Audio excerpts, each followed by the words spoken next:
Alright, we're going to take a look at the next part. We're going to put some sparkle elements to the trail, but also just to make sure we have the trail finished off. One of the things we want to make sure we do is that if you notice, if I move this around, we only have like those 2 or 3 pieces.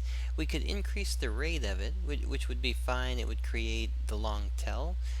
But the other option we can do for this is that if I go down to trail, the emission rate has a time, meaning that it's only going to produce 10 of the quads every second.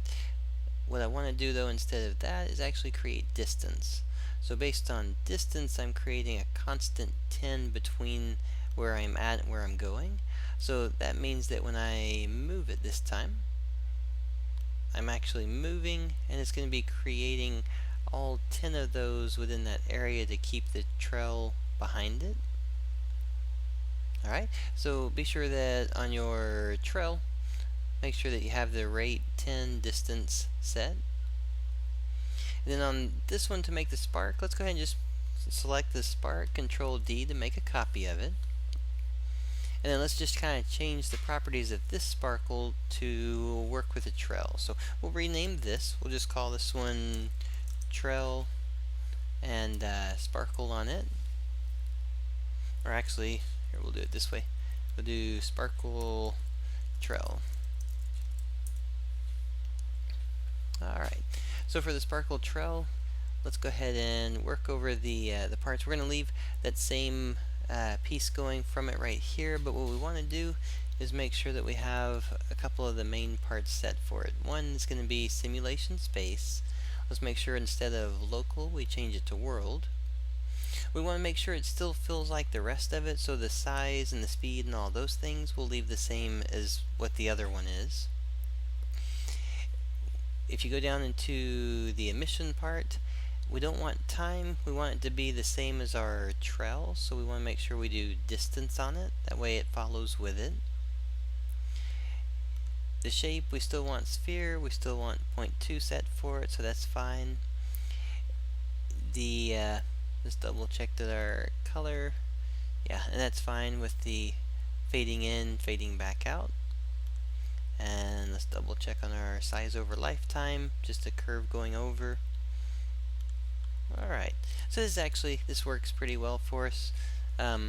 What we should see now then is, since we've set it to world and we've set it to distance, is that when we move this one, we should also have trailing pieces, and they trail behind as you move around.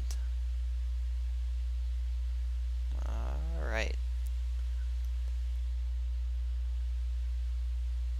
So there you go. So that's going to give you a couple of really cool pieces that go behind it, make it feel like it's all kind of connected together.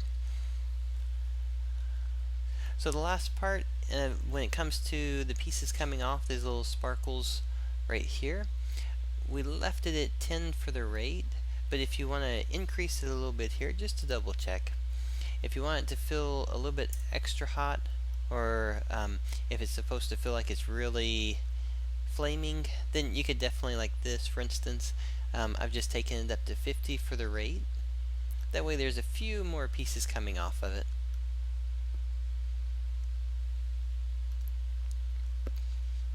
Alright, so there you go. That's going to give you a nice little fireball that you could connect up to a weapon and shoot out.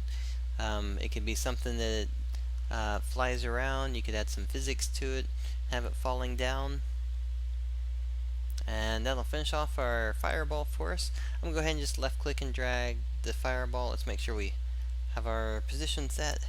We'll do 0, 1, 0, and then left click and drag this into our fireball folder for our prefab, and that'll finish off the fireball and give us another fun element we can use.